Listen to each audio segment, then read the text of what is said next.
dalam masa kehidupan selalu muncul orang yang pemberani. Kata Nabi, la tazalu ta'ifatum min ummati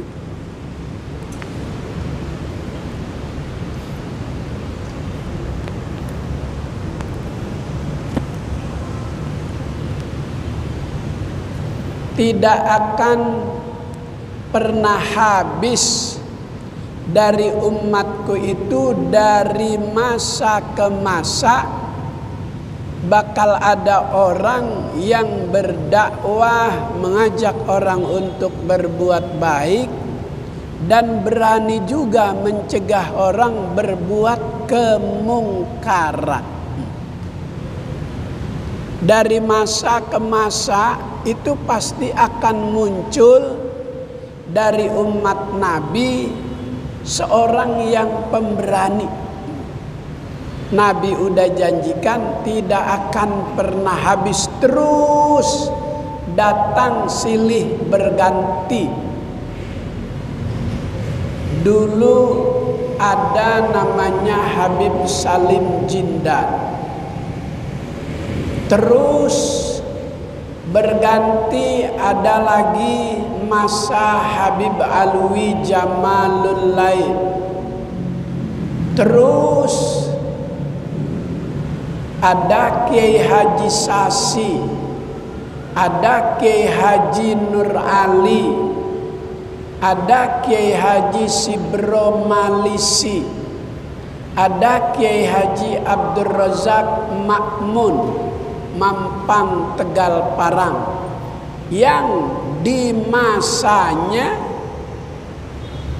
kehadirannya di sebuah majelis dinanti ditunggu oleh umat. Tahun 71, 72, 73 ada Habib Syekh Al-Jupri, ada Kiai Haji Hasim Adnan, ada Kiai Haji Asmuni Marzuki.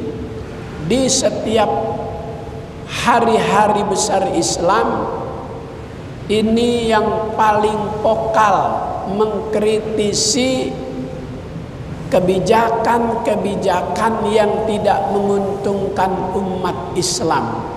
Maka kehadiran beliau selalu dinanti, ditunggu oleh umat.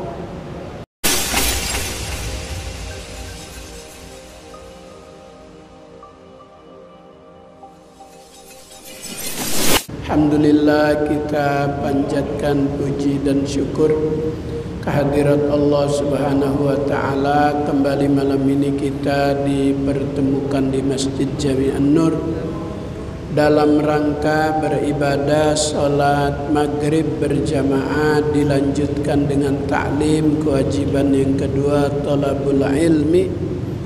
Mudah-mudahan Allah beri kita ilmu manfaat, taufik dan hidayat, ridha dan inayat, sehat dan afiat, selamat di dunia, selamat juga di akhirat. Salawat teriring salam tercurah keharibaan junjungan Nabi akhir zaman, Nabi besar Muhammad sallallahu alaihi wasallam, kepada keluarganya, sahabatnya, kita umatnya. Semoga senantiasa berada di bawah naungan syafaat beliau minad dunia ilal akhir, amin ya rabbal alamin. Sampai pada hadis yang ke-255. Hadis yang ke-255, halaman 31.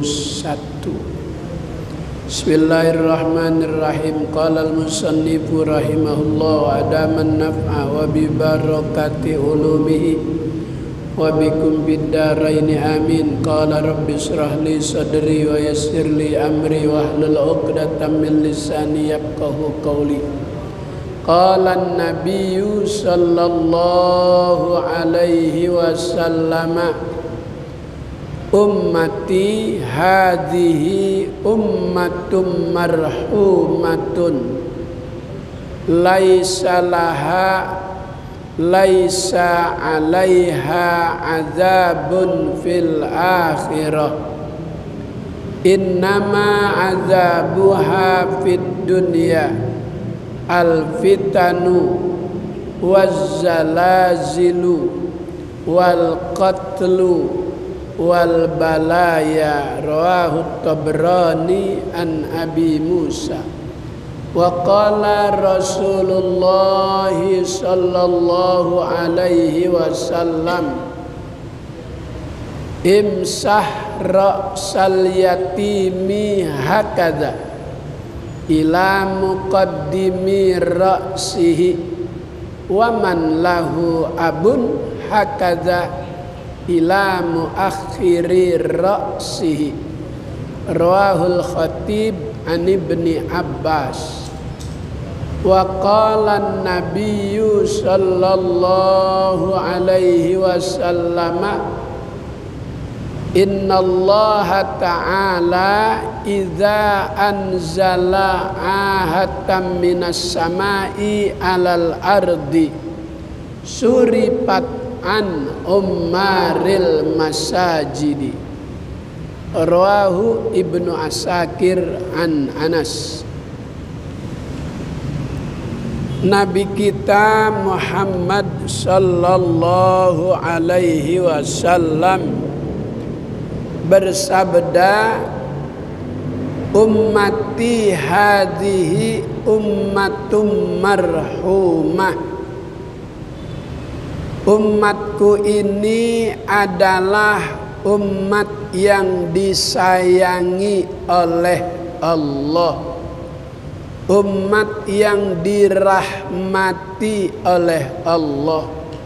Karena di antara umat-umat terdahulu, umat yang terbaik, kata Allah, kuntum khaira ummatin ukhrijat linnas ta'muruna bil ma'ruf wa tanhauna 'anil munkar.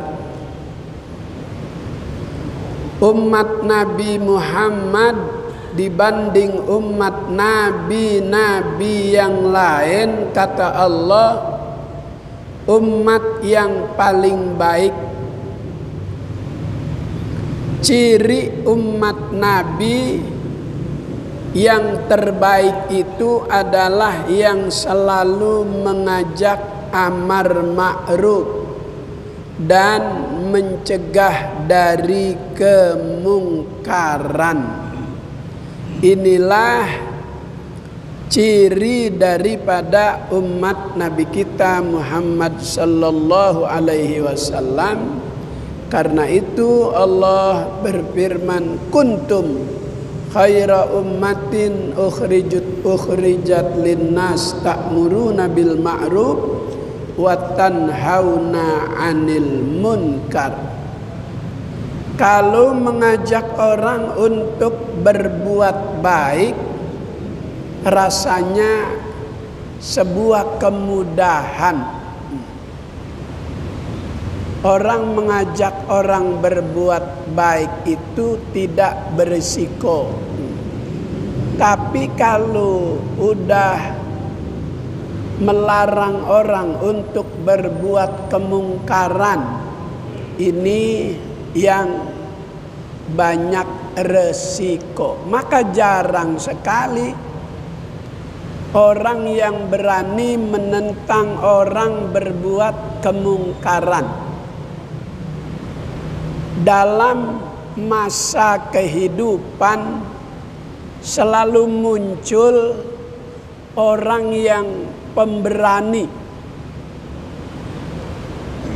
Kata Nabi, la tazalu ta'ifatum min ummati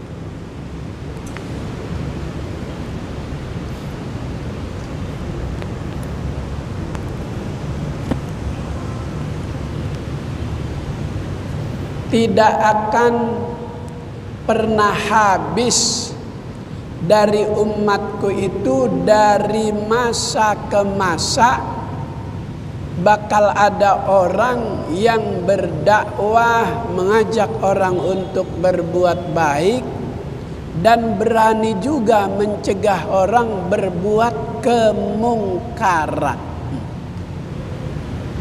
Dari masa ke masa itu pasti akan muncul dari umat Nabi seorang yang pemberani.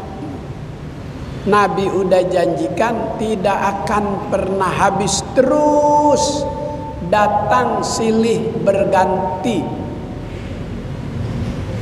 Dulu ada namanya Habib Salim Jindan, terus berganti ada lagi masa Habib Alwi Jamalul Lail, terus ada Kiai Haji Sasi, ada Kiai Haji Nur Ali, ada Kiai Haji Sibro Malisi, ada Kiai Haji Abdul Razak Makmun Mampang Tegal Parang, yang di masanya kehadirannya di sebuah majelis dinanti, ditunggu oleh umat. Tahun 71, 72, 73 ada Habib Syekh Al-Jupri, ada Kiai Haji Hasim Adnan, ada Kiai Haji Asmuni Marzuki. Di setiap hari-hari besar Islam ini yang paling vokal mengkritisi kebijakan-kebijakan yang tidak menguntungkan umat Islam. Maka kehadiran beliau selalu dinanti, ditunggu oleh umat untuk mendapatkan arahan, untuk mendapatkan nasihat, untuk mendapatkan bimbingan. Dari zaman nabi-nabi terdahulu sudah ada. Ada yang namanya Luqmanul Hakim. Sampai Allah Subhanahu wa ta'ala abadikan namanya menjadi sebuah nama surat dalam Al-Quran. Surat Luqman. Luqman bukan nabi, juga bukan rasul. Dia hidup pada masa zaman Nabi Daud alaihissalam. Sebelum Nabi Daud diangkat menjadi nabi oleh Allah, si Luqman ini lebih dulu dakwah, memberi nasihat, memberi arahan dari desa ke desa, dari pelosok ke pelosok. Setelah Nabi Daud diangkat jadi rasul, dia memposisikan diri sebagai orang yang seharusnya kegiatan dakwahnya lebih di bawah kegiatan dakwah Nabi Daud, karena sudah diangkat menjadi seorang nabi. Kenapa Allah abadikan namanya menjadi sebuah nama surat dalam Al-Quran, surat Luqman? Jadi nama-nama surat dalam Al-Quran ada nama surat Al-Baqarah. Baqaratun sapi, bukan surah sapi, bukan. tadhkuru fiha al-Baqarah, karena di dalam surat itu ada ayat yang menyebut tentang Baqar. Innal Baqara tasyabaha alaina. Dinamakan surah An-Nisa, Nisa perempuan, jadi bukan surat perempuan. Tuzkaru fiha An-Nisa, karena di dalamnya disebut masalah perempuan. Nisaukum harsul lakum fa'tu harsakum anna syi'tum hunna libasul lakum wa antum libasul lahun. Ayat yang terkait dengan kehidupan rumah tangga laki dan perempuan. Jadi yang disebut rumah tangga itu terdiri dari seorang laki-laki dan perempuan yang berkelainan jenis. Jadi kalau laki sama laki bukan rumah tangga namanya, rumah setan. Karena dilarang laki dengan laki-laki, perempuan dengan perempuan, maka dinamakan surah An-Nisa. Ada lagi surah Al-Maidah. Al-Maidah itu hidangan, bukan surat hidangan. Tuzkaru fiha Al-Maidah, karena di dalam ayat itu Allah sebut Al-Maidah.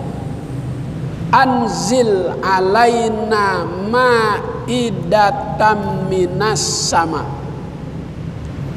Dinamakan surat Luqman karena Allah mengabadikan namanya menjadi nama sebuah surat agar menjadi iktibar, pelajaran buat kita.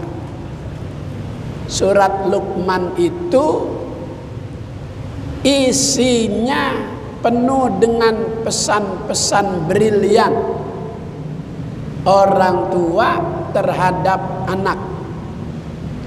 Ya bunayya la tusyrik billah inna syirka la zulmun azim. Allah abadikan tuh pesan Luqman buat anaknya. Wahai anakku, jangan menyekutukan Allah, karena itu bagian daripada dosa besar. Wala tamshi fil ardi maraha, jangan berjalan di atas muka bumi ini dengan penuh kesombongan.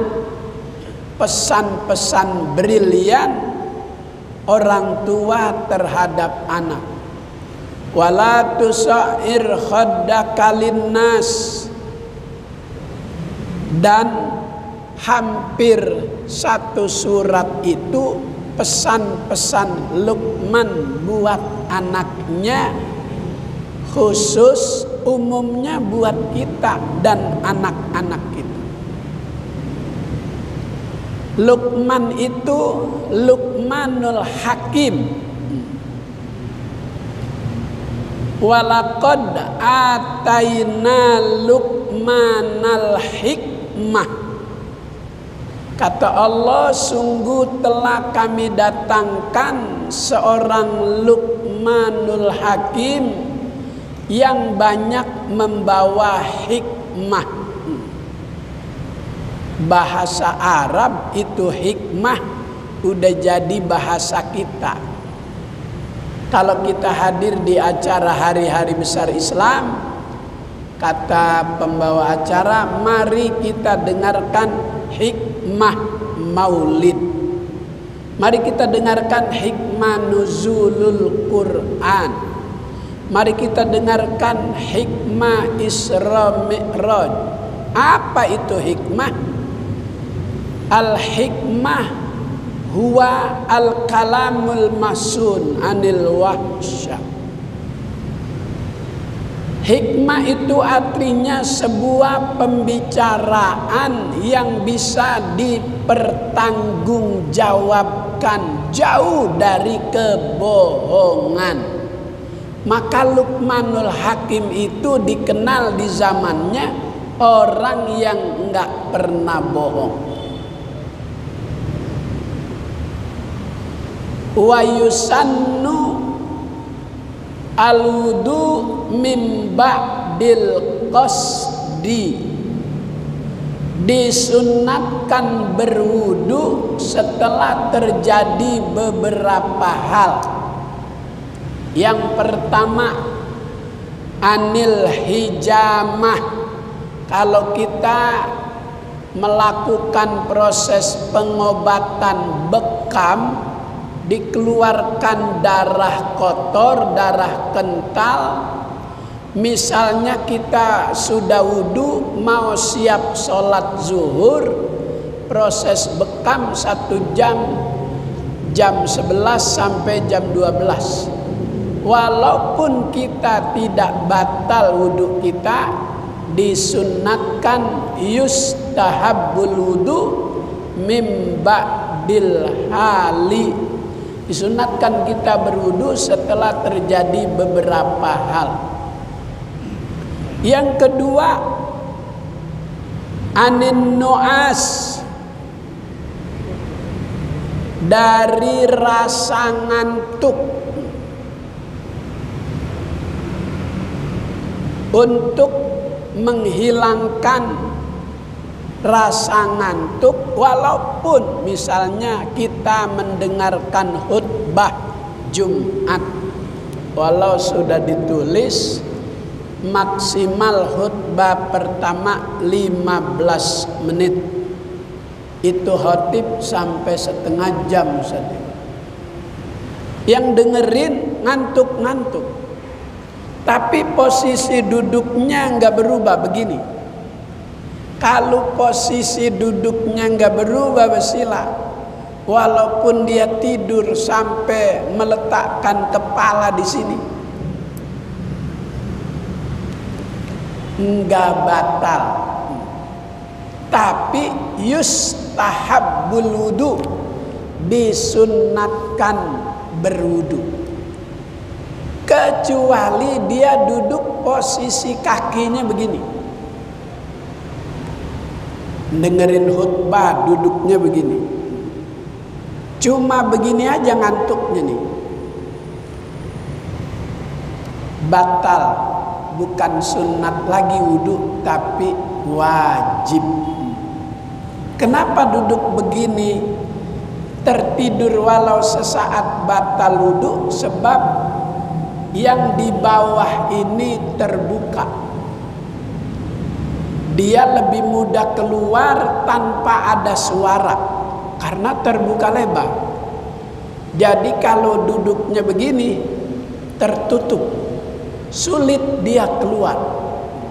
Tapi kalau begini gampang keluarnya karena terbuka dubur kita.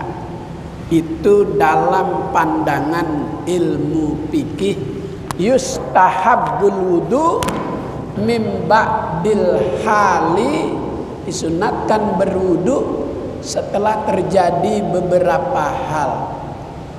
An ghibati, dari omongan ghibah, namimah. Jika kita diajak membicarakan itu oleh teman kita, sadar buru-buru wudu supaya sifat tersebut tidak balik lagi kepada kita. Wa anil kadhibi, begitu juga kalau kita menyadari baru saja berbohong, yustahabbul wudu, disunatkan buru-buru berwudu supaya sifat pembohong itu tidak kembali lagi. Kalau 3 kali sehari bohong, ya 3 kali wudu. Kalau 3 periode bohong, berapa kali tuh wudu?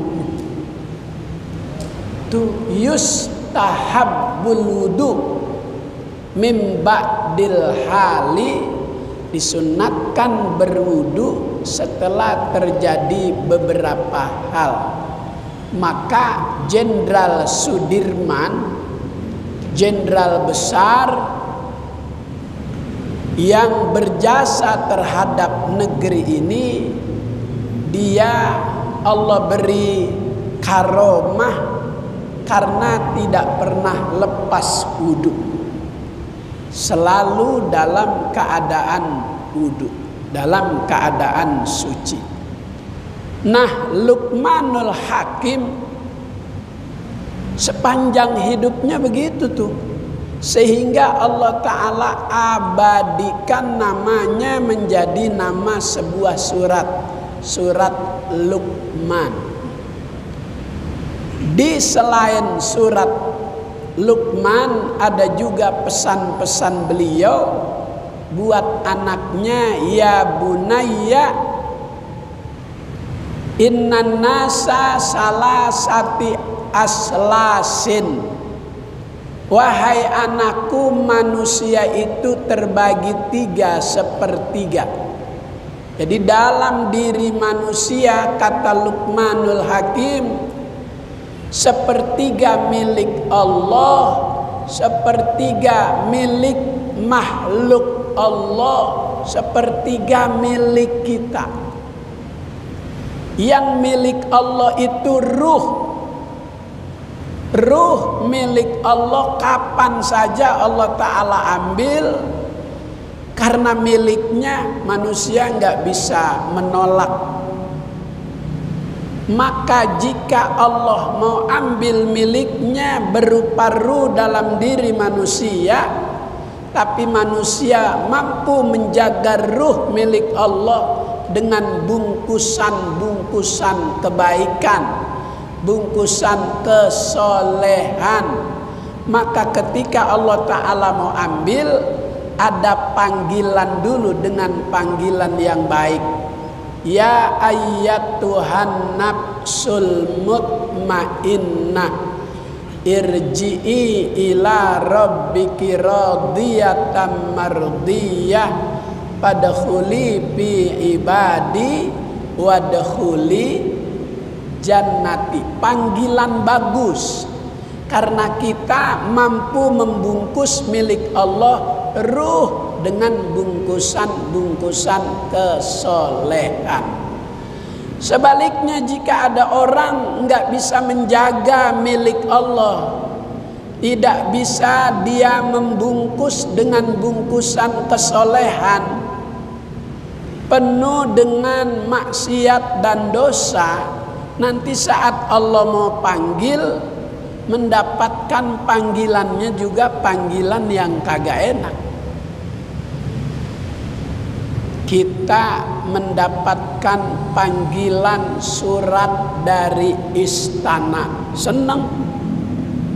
Wah, istana, paling tidak kita datang gak boleh pakai sendal jepit, pakai sepatu, baju rapi. Kenapa? Mau ke istana, ada gambaran-gambaran yang enak. Tapi kalau panggilannya dari Kapolres kepada saudara mohon menghadap ke bagian jam sekian, itu udah bingung dapat panggilan dari Kapolres. Ada orang yang tidak bisa menjaga milik Allah dengan bungkusan kesolehan, panggilannya nanti ya ayyatuhan nafsul khabisah, irji'i ila jahannam. Masya Allah. Wahai jiwa yang jelek, yang buruk, penuh maksiat dan dosa, sini kembali kepadaku menjadi penghuni neraka. Maka 1/3 yang pertama dalam diri manusia milik Allah, 1/3 yang kedua milik makhluk Allah, lidudi Itu ulet-ulet kecil yang di alam kubur, yang di alam barzah bakal memakan daging-daging manusia. Tapi apa semua manusia mengalami itu? Tidak. Yang mampu membungkus dengan bungkusan kesolehan akan Allah Ta'ala jaga. Tidak tersentuh oleh tanah, tidak termakan oleh belatung-belatung yang ada di kuburan. Makanya ketika ada proyek pelebaran jalan di Makla, di Mekah, itu ada pemakaman dibongkar, digali, ternyata masih utuh, kain putihnya masih bagus seperti baru kemarin. Petugas terkejut, pelaksana pembangunan cari tahu kepada badan wakaf siapa sesungguhnya ini. Setelah dicari tahu, dia adalah seorang ulama, pengarang kitab. Akhirnya proyek pelebaran jalan kalah, itu makam diperbaiki. Kalau di Singapura makamnya Habib Nuh itu tadinya akan terkena proyektor karena mau dibongkar dengan alat beratnya rusak semua. Setiap kali bersentuhan dengan lokasi tersebut, alat beratnya langsung pada copot baut-bautnya. Maka jalan tolnya mengalah.